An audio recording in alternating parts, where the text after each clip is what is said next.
The big event this coming week will for sure be the elections in the US. Today at church, I spoke to an American friend who told me sadly that her conscience wouldn't allow her to vote for either of the two main candidates, which is why she had voted for an independent candidate.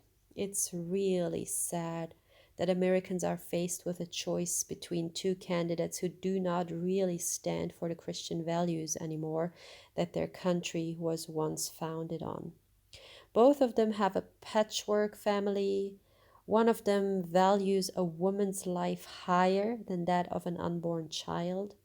And the other one's character flaws, pride, and attitude against opponents just cannot be overlooked. A verse that always comes to my mind in this context is from Isaiah 3:12, where God tells his people how he will judge and punish them. It says, "Youths oppress my people, women rule over them. My people, your guides lead you astray, they turn you from the path."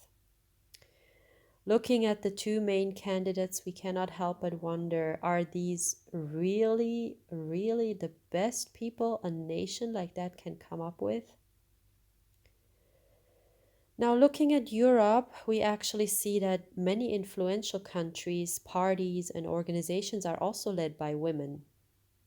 We see examples in the Bible as well for God using women in crucial roles. For example, thinking of the prophet and judge Deborah, about Queen Esther, other female prophets, and others. However, we should also consider whether men are shrinking back from responsibility they should be taking on and instead taking an easier way, not fulfilling their God given roles. It starts in the family, it continues in churches and spreads to governments and nations. The other day, the Tories in the UK, in Great Britain, just appointed a lady in her 40s who was not born in the UK as the leader of the Conservative Party. Well, I want to say well done to Kemi Badenoch for making it that far. But I still want to ask the question, where are the men who stand up and take their place? It reminds me of a song of the Gaither vocal band. It says, God needs men full of compassion who laugh and love and cry, men who'll face eternity and aren't afraid to die, men who'll fight for freedom and honor once again. God just needs a few good men. Yes. Coming to Turkey, the country saw another peak in sad developments last week. The mayor of a municipality in Istanbul, Mr. Ahmet Özer, was arrested at his home in a nighttime raid for alleged support of the PKK, and shortly after was replaced by a new mayor appointed by the ruling party AKP. The outcry, of course, was huge, and people wonder whether it's just a hint that the government wants to do the same to the Istanbul mayor Ekrem İmamoğlu. Whether related or not, I heard that municipality employees in Istanbul want to go on strike soon. People have had enough of the high inflation, not knowing how to make ends meet, and also the remaining democratic choices being taken away from them.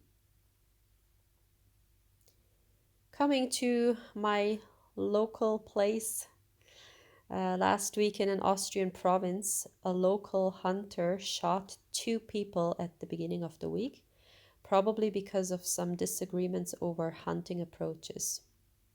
Both men died, and among them was the local mayor, a hunter himself as well.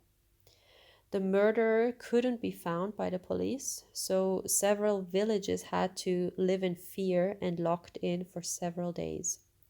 After almost a week had passed, one morning I prayed earnestly to God that He would resolve the situation so that people could go out again and continue with their normal lives.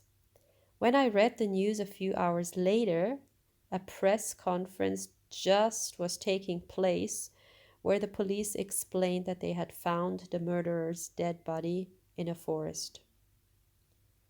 God says in Ezekiel 22, verse 30, I looked for someone among them who would stand before me in the gap on behalf of the land. Yes, God is looking for people who are standing in the gap for their nations, their people. And I was really encouraged yet again to keep praying for our countries, our governments, the police, and for situations God puts on our hearts, because this is a way we can cooperate with Him and bring real change for the better in our world. Isn't that good news? That is good news.